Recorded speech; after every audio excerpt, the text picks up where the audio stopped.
नमस्कार, मैं Hussain Rizvi. India TV के डिजिटल प्लेटफॉर्म पर आपका बहुत बहुत स्वागत है। इस वीडियो में मैं आपके लिए लाता हूं दुनिया की 3 बड़ी खबरें।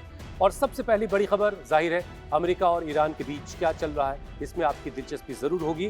तो सबसे पहली बड़ी खबर अमेरिका और ईरान के बीच जो ताज़ा अपडेट है, ट्रंप ने कहा है कि ईरान को अब वाइट झंडा उठा करके सरेंडर कर देना चाहिए। इस पर ईरान ने कैसे रिएक्ट किया है और इसके अलावा ईरान और इस पूरे रीजन में मध्य पूर्व में अमेरिका ईरान को लेकर के क्या कुछ हो रहा है, वो पूरी डिटेल आपके सामने होगी। दूसरी बड़ी खबर मैंने चुनी है आपके लिए, सऊदी अरब और हुतीज़ के बीच इस वक्त क्या चल रहा है। एक बार फिर से रेड सी में हुतीज़ ने सऊदी अरब के एक शिप को टारगेट किया है। उसके बाद क्या हुआ वो अपडेट आपके सामने होगा। और तीसरा एक जंग का मोर्चा रूस और यूक्रेन के बीच जो खुला हुआ है, वहां पर शांति की सारी कोशिशें फिलहाल नाकाम दिख रही, क्योंकि लगातार हमले दोनों तरफ से तेज हो रहे हैं। फिलहाल रूस ने एक बड़ा हमला करके हालात को और पेचीदा बना दिया। लेकिन सबसे पहले बात कर लेते हैं अमेरिका और ईरान के बीच जंग के ताज़ा हालात की। ट्रंप की तरफ से एक इंटरव्यू देते वक्त उन्होंने ये बात कही कि अब अमेरिका के आगे ईरान को सरेंडर कर देना चाहिए और उन्हें अब सफ़ेद झंडा उठा लेना चाहिए। दावा उन्होंने ये भी किया कि स्ट्रेट ऑफ हॉर्मुज़ पूरी तरह से उनके कंट्रोल में है। वो स्ट्रेट ऑफ हॉर्मुज़ जिसको लेकर के पूरी दुनिया फिक्रमंद है। एर्दोगान ने भी एक इंटरव्यू में कहा कि बहुत ज़रूरी है कि स्ट्रेट ऑफ हॉर्मुज़ जल्द से जल्द खोल दिया जाए, लेकिन ये कैसे खुलेगा इसे लेकर के चिंताएं बनी हुई है। ट्रंप बार बार कह रहे हैं कि स्ट्रेट ऑफ हॉर्मुज़ पर उनका कब्जा है, लेकिन हालात क्या हैं वो यहाँ से गुजरने वाले शिप की संख्या से पता लगाया जा सकता है। जो एजेंसीज दुनिया भर के मैरीटाइम को मॉनिटर करती हैं वो बता रही हैं कि यहाँ पर शिप के गुजरने की जो संख्या है लगातार घटती जा रही है, और जो भी शिप इस रास्ते से गुजर पा रहे हैं वो ईरान के साथ कोऑर्डिनेट करके ही गुजर रहे हैं। और अमेरिका पर भरोसा करके गुजरने की सज़ा ये मिल रही है कि वो शिप डाउन कर दिए जा रहे हैं, उन पर हमला हो जा रहा है। इस बीच एक बड़ी खबर ये भी है कि ओमान के साथ ईरान की जो बातचीत स्ट्रेट ऑफ हॉर्मुज़ को लेकर के चल रही थी, वो बिल्कुल अपने फाइनल स्टेज पर है। और बात इतनी बढ़ गई है कि ओमान को लेकर के ट्रंप जो है बहुत नाराज़ है और गुस्से में वो यहाँ तक कह गए हैं कि वो ओमान पर बम्बारमेंट कर देंगे, ओमान को तबाह कर देंगे अगर वो अमेरिका और ईरान के बीच रोड़ा बनते हैं। तो कुल मिला के रोड़े वाली बात किसी स्ट्रेट ऑफ हॉर्मुज़ को लेकर के है, क्योंकि ईरान और ओमान के बीच एक बातचीत चल रही है स्ट्रेट ऑफ हॉर्मुज़ को कैसे खोलना है। अब इस मैप में मैंने आपको जो दो चीज़ें दिखाई हैं, ये ईरान का साउथ का हिस्सा है और ये ओमान का उत्तरी हिस्सा है। ये ओमान का चैनल है, ये ओमान का वाटर है, और ये वाटर जो यहाँ वाली लाइन आप देख रहे हैं ये ईरानियन वाटर भी है और ईरान का रूट भी है। इस रूट को अमेरिका यूज़ करने की कोशिश कर रहा था, जिसके बाद 7 जुलाई के बाद से हालात बिगड़े और उसके बाद एक बार फिर से MOU के साइन हो जाने के बावजूद जंग भड़की और उसके बाद सब सारे हालात आप उससे बाखबर हैं। इस बीच जैरेड कुशनर मिस्र पहुंचे और वहां उनकी मुलाकात खलील अल हैया से हुई। ये सारी चीज़ें इस पूरे रीजन को प्रभावित कर रही हैं। ब्रेंट क्रूड ऑयल की कीमत बढ़ रही है, 91.14 डॉलर पर बैरल पर पहुंच चुकी है, जो 1-2 दिन पहले तक 89 और 88 पर थी। उसकी कीमतें और बढ़ी हैं। जाहिर है इससे एक अंतर्राष्ट्रीय ऊर्जा की जो ज़रूरतें हैं उस पर दबाव बढ़ रहा है और ये दबाव इनडायरेक्टली ट्रंप तक जा रहा है। अब एक एक करके मैं पूरी डिटेल आपको ज़रा बताता हूँ। अब देखिए, अमेरिका और ईरान के बीच जो स्थायी समझौते की जो कोशिश है वो फिलहाल कहीं ग्राउंड पर दिखाई नहीं दे रही है। ट्रंप बार बार इससे पहले कहते रहे कि बातचीत चल रही है, बातचीत हो रही है, बहुत अच्छे दौर में है, बहुत अच्छी बातचीत हो रही है, लेकिन ईरान की तरफ से साफ किया गया कि कोई बातचीत नहीं हो रही है। और उसके बाद तो अब यहाँ तक कह दिया गया ईरान की तरफ से कि कोई बातचीत उस वक्त तक नहीं हो सकती जब तक ईरान के खिलाफ लगाए गए सैंक्शंस, उनके पोर्ट्स पर जो सैंक्शंस हैं, उनके फ्रोजन एसेट्स हैं, उनको जब तक फ्री नहीं कर दिया जाता। और जो रवैया है अमेरिका का बातचीत के दौरान एक बार फिर से जंग शुरू कर देने का, बार बार हमलावर हो जाने का और बार बार की धमकियों के साथ बातचीत करने का, इस तरीके से बातचीत नहीं हो सकती है। अमेरिकी राष्ट्रपति ट्रंप ने ईरान से सरेंडर की मांग एक बार फिर कर दी है और कहा है कि भाई आप सफ़ेद झंडा उठाइए और सरेंडर करिए। ट्रंप प्रशासन ने मौजूदा युद्ध विराम समझौते की अवधि बढ़ाने से इनकार कर दिया है। ये तो पहले से भी तय था और इसको लेकर के ईरान के भी तमाम जो लीडरान हैं उनकी तरफ से कहा गया कि इसका कोई मतलब पहले भी नहीं था और अब भी नहीं है। ईरान ने जवाब में अपनी सैन्य रणनीति अब पूरी तरह से बदल दी है अब जो डिफेंसिव मैकेनिज्म था वो ऑफेंसिव में कन्वर्ट हो चुका है। आपको बिल्कुल अच्छे से ये याद है कि जो मुज्तबा खामनेई से पहले की जो सैयद अली खामनेई के साथ के जो लोग थे वो सारे कमांडर्स अमेरिकी हमलों में मारे जा चुके हैं, और अभी हाल में ही मुज्तबा खामनेई ने अपनी एक नई टीम को शेप दिया है जिसमें IRGC के लोगों को ज़्यादा पोजीशंस दी गई हैं, और सबसे पावरफुल पोजीशन मिली है मोहसिन रज़ाई को, जो ईरान के चीफ सिक्योरिटी एडवाइज़र हैं और मुज्तबा खामनेई के भी वो रिप्रेजेंटेटिव हैं। और उनकी तरफ से जो कहा गया कि भाई IRGC के लोगों को ऐसे वक्त में बड़ी जिम्मेदारी देना जब पूरा देश एक तरीके से लड़ाई के मोर्चे पर है, ये बहुत इम्पॉर्टेंट है।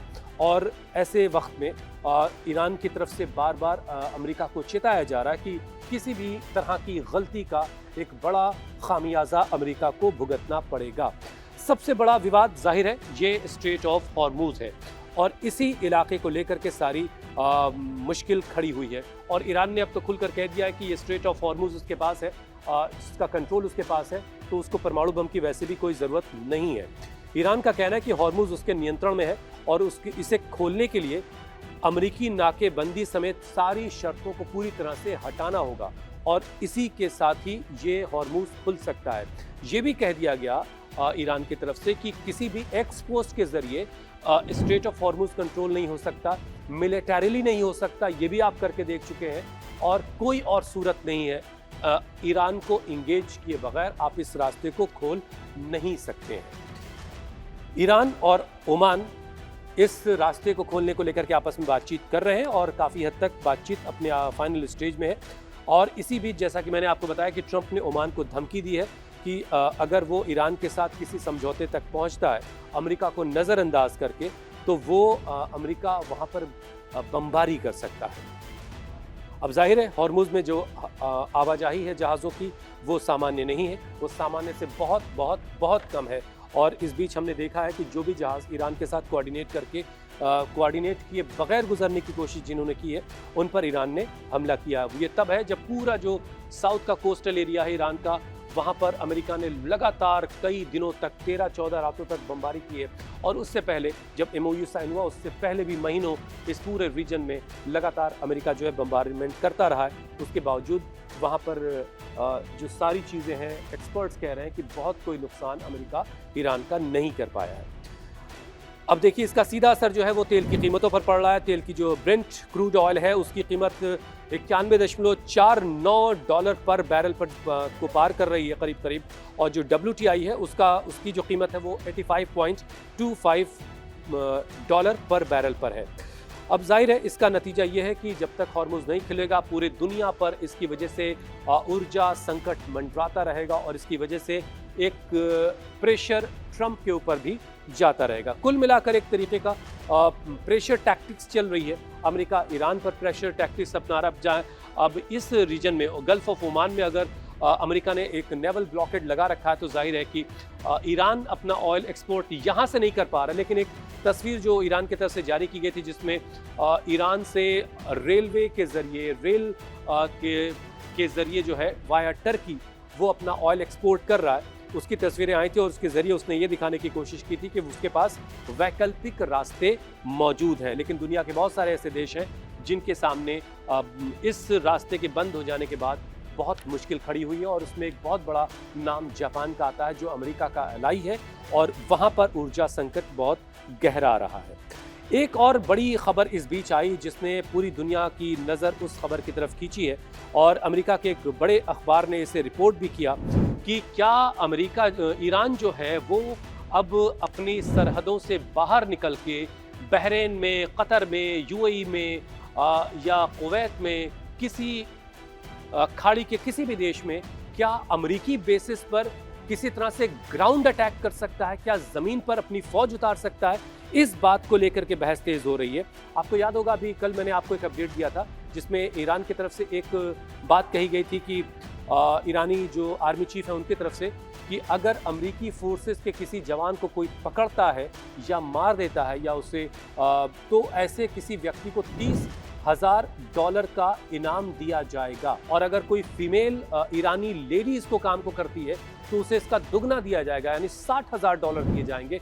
इतनी बड़ी रकम देने की बात का ऐलान किया गया इनाम देने का। तो अब उसके बाद जब ये खबर एक आ रही है कि अमेरिका के बेसिस पर ईरान अब अगले चरण में जो ऑफेंसिव उसका अंदाज है, क्या वो इन ख़ास तौर से कतर, बहरीन और इराक, ये 3 इलाकों का नाम लिया जा रहा, 3 देशों का, यहाँ पर क्या वो हमला कर सकता है। अब इस तरह की योजनाओं पर काम हो रहा है और इसमें ईरान जो मिलिशियाज को इस्तेमाल कर सकता है, उनकी भूमिका इसमें अहम हो सकती है, ऐसे दावे किए जा रहे हैं। और इस तरफ एक इशारा ईरानी सांसद है और पहले के वक्त में विदेश मंत्रालय का जिम्मा भी संभाल चुके हैं, मनोचेहर मुत्तकी, उनकी तरफ से कहा गया कि ईरान को अमेरिकी सेना को हराने की कोई बहुत ज़्यादा ज़रूरत पड़ेगी ही नहीं। वो सिर्फ अगर इस रीजन में इराक, कुवैत या बहरीन में किसी एक बेस पर, अब ये जो फासला आप देखें, बहरीन यहाँ से यहाँ कितना फासला, बहुत ज़रा सा, इसकी जो टोटल चौड़ाई है वो 60 किलोमीटर भी कुल नहीं है। और कतर यहाँ से देखिए आप कितना करीब है। इराक तो बिल्कुल लगा हुआ है, लैंड बॉर्डर उसके हैं, यहाँ तो लैंड बॉर्डर नहीं है, वहाँ लैंड बॉर्डर है। इन 3 देशों को लेकर के एक इशारा दिया जा रहा है कि यहाँ पर कुछ इस तरह की कार्रवाई हो सकती है और अमेरिकी बेसिस पर कब्जा किया जा सकता है ईरानी समर्थित मिलिशिया के जरिए या ईरानी फोर्सेस के जरिए। अब ये एक बहुत बड़ा राजनीतिक प्रभाव डालेगा, जाहिर है, अगर ऐसा कुछ होता है। हालांकि जो एक्सपर्ट्स हैं वो ये कह रहे हैं कि बहुत मुश्किल सा काम है, क्योंकि अगर यहाँ पर ग्राउंड फोर्सेज आएंगी तो कतर की फोर्सेज हो या बहरीन की फोर्सेज हो या फिर इराक की फोर्सेज हो, उनका आमना सामना भी होगा। अगर मिलिशिया उतरता है तो भी उसका आमना सामना होगा, या फिर उससे पहले ड्रोन का इस्तेमाल किया जाए और पहले ड्रोन से इंगेज किया जाए दूसरे कंट्री के फोर्सेस को और उसके बाद किसी मिलिशिया की एंट्री हो। तो इस तरह की सिचुएशन काफ़ी टफ बैटल ज़रूर है, लेकिन इनकार नहीं किया जा सकता क्योंकि इस तरह की सुगबुगाहट हो रही है। अब इसका मतलब यह है कि ईरान में अमेरिकी बेसेस को संभावित ज़मीनी लक्ष्य के तौर पर डिस्कस ईरान के अंदर किया जा रहा। वहाँ के जो कमांडर्स हैं, फौजी कमांडर्स हैं, वो इस बात को डिस्कस कर रहे हैं कि व्हाट नेक्स्ट, क्योंकि जिस तरीके से ब्लॉकेड यहाँ पर है, इस ब्लॉकेड को हटाने के लिए मतलब ये कि अमेरिका ठंडे बैठ गया जाकर के, भाई ब्लॉकेड लगा हुआ है और ईरान यहाँ से अगर अपना जहाज़ भी नहीं निकाल पा रहा, बाकी देशों का नहीं निकल रहा वो ठीक है, लेकिन ईरान भी अगर अपना जहाज़ नहीं निकाल पा रहा है, जाहिर है उसके लिए भी मुश्किल है। इसलिए ईरान भी अब इसमें ये कोशिश कर रहा है कि भाई आप इसके आगे क्या कर सकते हैं। 5 से 6 महीने की आपने बम्बारमेंट कर ली, आपने B-2 बॉम्बर के इस्तेमाल कर लिए, अपने सबसे बड़े से बड़े बम आपने गिरा लिए, उसके बाद भी अगर आप कुछ नहीं कर पाए तो व्हाट नेक्स्ट, ये भी चेक करने की कोशिश ईरान की तरफ से हो रही है। और इसीलिए कहा जा रहा है कि इस तरह की डिस्कशन इस वक्त वहाँ ईरान के अंदर हो रहे हैं। ज़्यादा वास्तविक संभावना देखिए ये है कि ईरान, IRGC और जो इस पूरे रीजन में जो मिलिशियाज हैं उनका रोल बहुत इंपॉर्टेंट है। ड्रोन, मिसाइल और छोटे स्पेशल फोर्सेस जो हैं उनकी यूनिट्स के ज़रिए इनके बेसिस पर हमले की कोशिश हो सकती है और उनको कब्जे में लिए जाने की कोशिश ईरान की तरफ से हो सकती है। और इनमें 3 नाम जो सबसे ज़्यादा लिए जा रहे हैं उसमें कुवैत, बहरीन, इराक का सबसे ज़्यादा नाम लिया जा रहा है, क्योंकि यहाँ पर अमेरिकी सैनिकों की मौजूदगी जो है ईरान के बहुत करीब है। इराक इस मामले में और ज़्यादा वनरेबल पोजीशन में इसलिए है कि 30 सितंबर तक की डेडलाइन है। इराक से अमेरिकी फोर्सेस वहाँ से वापस लौटेंगे और इन सारी जगहों पर कमोबेश अमेरिका के जो बेसेस हैं, ईरान ने उन जगहों पर काफ़ी हद तक नुकसान पहुँचाया है। और उसके बाद अब इन इलाकों में अगर इस तरह का कोई हमला ईरान की तरफ से होता है तो उसे कंट्रोल करना उसके लिए कोई बहुत बड़ा काम नहीं रह जाएगा। अब हम तो कुल मिलाकर के उस मोर्चे पर, अमेरिका और ईरान के मोर्चे पर ज़ाहिरी तौर पर शांति है, कोई बम और मिसाइलें नहीं चल रही हैं, लेकिन बयानबाजी लगातार हो रही है और नतीजा के तौर पर स्ट्रेट ऑफ हॉर्मुज़ खुल जाएगा, अभी उसकी कोई सूरत नज़र नहीं आती। स्ट्रेट ऑफ हॉर्मुज़ एक तरीके से बंद है, कुछ एक जहाज़ गुजर रहे हैं, वो ईरान के साथ कोऑर्डिनेट करके ही जा रहे हैं। ट्रंप लाख दावे करते रहे कि स्ट्रेट ऑफ हॉर्मुज़ उनके कब्जे में है, ऐसा दिखाई नहीं देता। एक्सपर्ट्स कह रहे हैं कि स्ट्रेट ऑफ हॉर्मुज़ पर अमेरिका का कोई कंट्रोल नहीं। और जो एक बात उनकी तरफ से कही गई कि ईरान को अब सरेंडर कर देना चाहिए, सफ़ेद झंडा उठा लेना चाहिए, ऐसी भी कोई बात नज़र कहीं उसकी कोई गुंजाइश भी कम से कम दिखाई नहीं दे रही। चलिए अब अगली बड़ी खबर का रुख करते हैं। दूसरी बड़ी खबर जो है वो सऊदी अरब और यमन के बीच की है। ये सऊदी और सऊदी के साउथ में यमन, और ये रहा रेड सी, यहाँ पर है बाब अल मंदब। अब हूती कौन है और हूती से आखिर सऊदी अरब की दुश्मनी क्या है, ये बताऊं उससे पहले जो लेटेस्ट अपडेट है वो जरा आप जान लीजिए। अभी क्या चल रहा है, हर एक की दिलचस्पी ये होती है कि लेटेस्ट अपडेट क्या है। तो लेटेस्ट अपडेट ये है कि हूतीज ने लाल सागर में एक सऊदी सैन्य जहाज को निशाना बनाया। इस जहाज को कई और छोटे शिप स्कॉट कर रहे थे और इस शिप पर बताया जा रहा है कि यमन में जो सरकार है, जो यमन की सरकार है जिसको सऊदी अरब सपोर्ट करता है, उनके लिए वेपन्स और एम्युनिशंस भेजे गए थे। उसे हमला करके, बैलिस्टिक मिसाइल से हमला करके तबाह कर दिया है, हूतीज ने यह दावा किया है। हूती अब सऊदी के जहाज़ों के खिलाफ अपना समुद्री अभियान लगातार चला रहा है। 20 जुलाई से हूतियों ने सऊदी शिपिंग पर एक तरह की समुद्री पाबंदी लगा रखी है और ये सऊदी अरब के तरफ से लगाए गए ब्लॉकेट के खिलाफ है, यानी प्रतिबंध के खिलाफ, प्रतिबंध हूतीज के खिलाफ लगाया गया। आपको याद होगा ईरान से जब एक पैसेंजर प्लेन हूतीज का डेलीगेशन लेकर के यमन के सना पर लैंड करने की तैयारी कर रहा था, सैयद अली खामनेई के फिनरल से लौटते वक्त, तब हमला किया गया था सना एयरपोर्ट पर और उस जहाज को वहां उतरने नहीं दिया गया था और जिसकी वजह से उस जहाज अब दूसरे एयरपोर्ट पर जाकर के लैंड हुआ था सुरक्षित। लेकिन उसके बाद से जो जंग एस्केलेट हुई है वो अब तक जारी है। जाहिर है सऊदी अरब का जो तेल है, जो ऑयल है, उसका इस रास्ते से ज़्यादा गुजरता है। अब ये रास्ता यहाँ पर अगर हूतीज़ ने ब्लॉक कर रखा है तो उसको इधर से सुएज़ का रास्ता लेना पड़ेगा और उसके बाद काफ़ी घूम करके उसको जो है यूरोप की तरफ जाना पड़ता है और ये काफ़ी लंबा पड़ता है। सऊदी तेल लाल सागर से होने वाली आवाजाही पर इसका बहुत बुरा असर पड़ा है। कई टैंकर्स को लगातार निशाना बनाया गया है और अभी के वक्त में सऊदी अरब ने एक जो रास्ता निकाला है वो ये है कि अपना नेविगेशन ऑफ करके, यानी बहुत अंधेरे के वक्त में इस तरफ से वो कुछ जहाज निकालने की कोशिश कर रहे हैं, कुछ इस तरीके से जिनको ट्रैक न किया जा सके। ये रिपोर्ट्स लगातार आ रही हैं। हूतियों ने सऊदी से जुड़े तेल और बंदरगाह ढांचे को लगातार निशाना बनाया है। इसमें यानबू और जिजान ये दो बड़ी जगह हैं जहां पर अरामको की रिफाइनरी के फैसिलिटीज़ हैं, इनको टारगेट किया। उसकी जलती हुई आपने चीज़ों को देखा है। सऊदी अरब फिलहाल सीधे किसी बड़े युद्ध में कूदने से लगातार बच रहा है और कई और कदम इसके अलावा उठाए गए। अब देखिए एक मैरीटाइम कोऑर्डिनेशन बनाया गया, सऊदी अरब प्लस 13 देश, जिसके जरिए ये तय किया जा रहा था कि यहाँ से गुजरने वाले जहाज़ों को सुरक्षा दी जाएगी और ये 14 देश मिलकर के इस रेड सी में पेट्रोलिंग करेंगे, यहाँ से लेकर बाबल मंदब और गल्फ ऑफ अदन तक, और यहाँ से शिपिंग को सुरक्षित बनाएंगे। लेकिन वो भी कुछ ज़मीन पर होता हुआ अभी नहीं दिखाई दे रहा है। इसके बाद एक डिफेंस पैक्ट हुआ जिसमें सऊदी अरब, टर्की और पाकिस्तान शामिल हुए। ये यहाँ पाकिस्तान, इन तीनों देशों ने एक डिफेंस पैक्ट किया और ये उसमें तय किया गया कि इन तीनों देशों में से किसी एक देश पर हुए हमले को तीनों देश अपने पर हुआ हमला मानेंगे और इसके बावजूद हूतीज़ का हमला सऊदी अरब के शिप पर लगातार जारी है। इन सारे हालात में लगातार सऊदी अरब की कोशिश ये दिखाई दे रही है कि वो इस वॉर को फुल स्केल वॉर में नहीं जाने देना चाहता, जैसे साल 2015 से 22 तक चली है। अब देखिए सऊदी अरब फिलहाल सीधे इस युद्ध को बहुत भड़काने से बच रहा है। ओमान के जरिए हूतीज़ से लगातार बातचीत हो रही है और बड़े पैमाने पर संघर्ष ना फैले इसकी कोशिश की जा रही है। इसके लिए हूतीज़ लगातार ये कह रहे हैं कि जो ब्लॉकेड सऊदी अरब ने लगा रखा है पहले उसको हटाया जाए, उसके बाद ही कोई चीज़ आगे बढ़ सकती है। संयुक्त राष्ट्र ने 13 अगस्त को ये चेतावनी दी कि यमन ने 2022 के युद्ध विराम के बाद बड़े पैमाने पर संघर्ष में लौटने के सबसे गंभीर खतरे की तरफ इशारे दिए हैं और हूती और सऊदी अरब समर्थित यमनी सरकार के बीच लगातार टकराव बढ़ा है और ये इस रीजन के लिए ठीक नहीं है। अब ज़रा आपको ये बताता हूँ कि ये दुश्मनी कैसे शुरू हुई। ये रहा यमन, सऊदी अरब के बिल्कुल दक्षिण में, इसका जो नीचे का और हिस्सा है कोस्टल एरिया इस तरफ का, यहाँ पर जो सना इसका जो कैपिटल है वहाँ पर हूतियों का कब्जा है।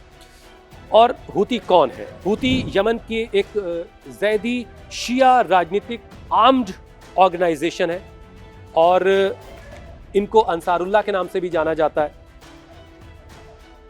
और उत्तरी यमन तक इसका कब्जा है और हूती फैमिलीज इसको लीड कर रहे हैं। ईरान का सपोर्ट इसको हासिल है। 2014 की बात है जब हूतीज़ ने यमन के एक बड़े हिस्से पर कब्जा किया। सना तक कब्जा कर लिया। और इसके बाद 2015 में सऊदी अरब ने एक कोalition बनाते हुए यमन पर हमला किया। हूतियों के खिलाफ ये हमला था और ये हमला लंबे वक्त तक चला। 2015 से 2022 तक ये हमले हुए और उसके बावजूद कोई वहाँ खास बड़ा अचीवमेंट, टारगेट अचीव नहीं कर सका सऊदी अरब या फिर उसके ग्रुप में शामिल वो तमाम देश जो सऊदी अरब के साथ मिलकर वहाँ बम्बार्डमेंट कर रहे थे। अब आप देखिए सऊदी अरब को सबसे बड़ा खतरा क्यों लगा। अब रियाद को इस बात का डर था कि उत्तरी यमन पर जो हूतीज़ का कंट्रोल है वो बिल्कुल सऊदी के बॉर्डर से लैंड बॉर्डर उनका मिलता है उनके साथ और एक शक्तिशाली संगठन बनकर उभर रहा था। ईरान का सपोर्ट था। इसके अलावा सऊदी अरब अमेरिका के मुताबिक हूतियों को ईरान से जिस तरह का सपोर्ट मिल रहा था, वो जो ताकत मिल रही थी, उससे भी एक तरह की घबराहट थी। मार्च 2015 में सऊदी अरब ने एक तरह का गठबंधन बनाया और एक फौजी ऑपरेशन शुरू किया गया। इसका सीधा सीधा मकसद था कि हूतियों के हाथ से जितने भी इलाके हैं उनसे वापस छीने जाएंगे और राष्ट्रपति हादी की सरकार को वापस स्थापित किया जाएगा और सना पर जो हूतियों का कंट्रोल है उनसे वो कंट्रोल वापस ले लिया जाएगा।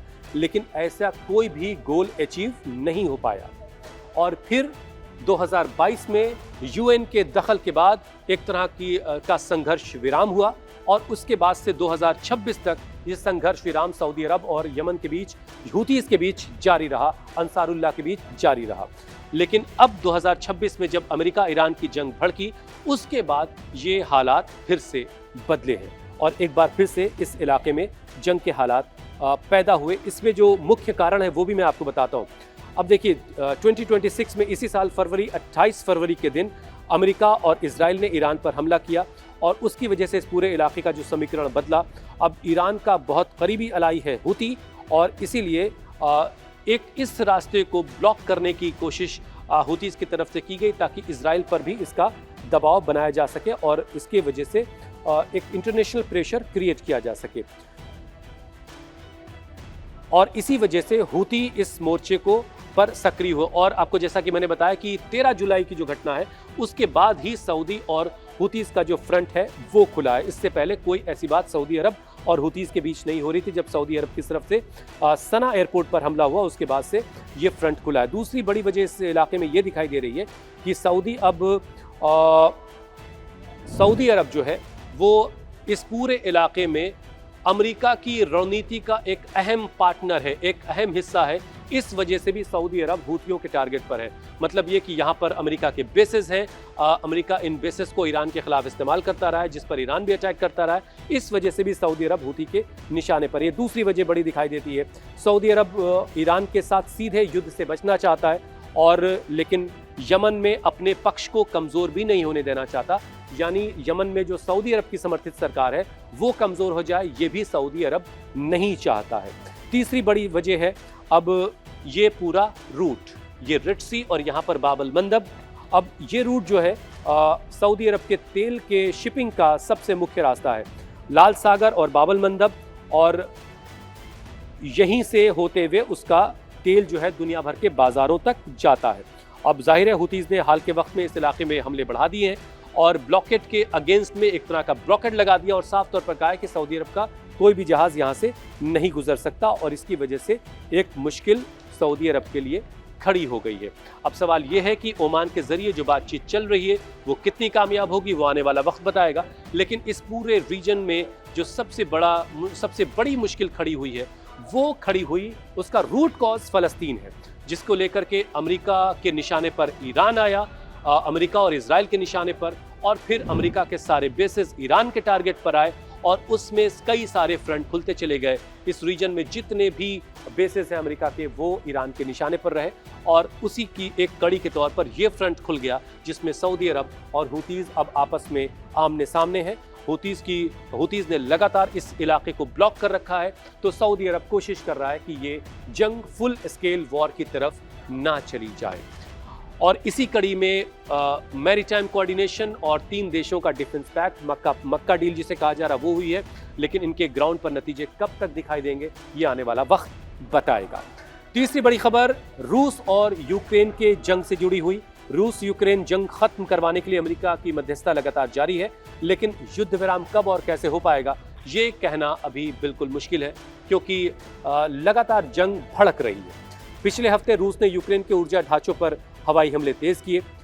यूक्रेन का आरोप है कि रूस जो है वो सर्दियों के आने से पहले यूक्रेन का जो एनर्जी फैसिलिटीज़ हैं उनको टारगेट करके उनको ज़्यादा से ज़्यादा नुकसान पहुंचाने में लगा हुआ है।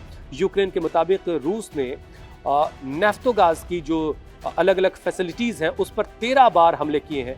दूसरी तरफ यूक्रेन ने भी रूस के सैन्य और औद्योगिक ठिकानों पर लगातार लंबी दूरी के जो ड्रोन हैं, ड्रोन से बहुत हमले यूक्रेन इस वक्त वहाँ कर रहा है। लेकिन रशिया की जो मिसाइलें हैं, बैलिस्टिक मिसाइलें हैं, उनको रोक पाने में बिल्कुल नाकाम हो चुका है, क्योंकि उसकी डिफेंस सिस्टम बैटरी से खाली हो चुके हैं और लगातार वो पैट्रियट मिसाइलों की मांग अमेरिका से और यूरोप से भी डिफेंस सिस्टम की मांग लगातार यूक्रेन कर रहा है। यूक्रेनी ड्रोन के रूस के बाहर पहुंचने से जो क्षेत्रीय तनाव है वो भी लगातार और बढ़ रहा है, और एक रूसी ड्रोन के मोल्दोवा में गिरने से वहाँ की सुरक्षा चिंताएं भी बढ़ी हैं। यूरोप भी अमेरिका रूस यूक्रेन वार्ता से अलग अपनी एक कूटनीतिक कोशिशों में लगा हुआ है कि इस रीजन में कुछ शांति बहाली की जा सके। और फिलहाल सबसे बड़ी समस्या इलाके के कब्जे को लेकर के है। रूस ने जो डॉनबास का जो पूरा इलाका है और उसके आसपास का जो इलाका है उस पर एक तरीके से कब्जा कर रखा है, और इसी चीज़ को लेकर के युद्ध विराम की जो शर्तें हैं उसमें रूस और यूक्रेन के बीच किसी तरह की सहमति बन पाने में मुश्किल पेश आ रही है। इस बीच एक और अमेरिकी रिपोर्ट ने दुनिया भर की चिंताओं को और बढ़ा दिया है कि रूस जो है वो किसी नाटो कंट्री पर हमला कर सकता है। इस बात ने पूरी दुनिया को चिंता में डाल दिया, और ये देश कौन हो सकता है इसके बारे में कोई खास बात तो नहीं कही गई, लेकिन अलग अलग रिपोर्ट्स इशारा कर रही हैं कि वो देश पोलैंड हो सकता है। अब इंतज़ार करना होगा कि इस मोर्चे पर क्या होता है और ये जंग कब कैसे रुकती है। जो मध्यस्थों के जरिए जो बातचीत हो रही है शांति वार्ता की, वो कोशिश कब कितनी कामयाब होगी, और स्ट्रेट ऑफ हॉर्मुज़ कब खुलेगा, बाब अल मंदब कब कैसे खुलेगा, ये वक्त ही बताएगा। लेकिन अमेरिका ईरान के बीच ज़ुबानी जंग लगातार तेज़ होती हुई दिखाई दे रही है। जंग के मोर्चे पर शांति ज़रूर है, लेकिन बाब अल मंदब में जहाज़ों का शोर अभी बहुत कम है, और ये कब तक पूरे तौर पर खुलेगा अभी कोई इसके बारे में कुछ नहीं कह सकता। ये वीडियो आपको कैसा लगा मुझे ज़रूर बताइएगा। इसके अलावा दुनिया भर की आप किस तरह की खबरें देखना चाहते हैं इस वीडियो में, ये भी मैं आपसे जानना चाहूँगा। बहुत बहुत शुक्रिया।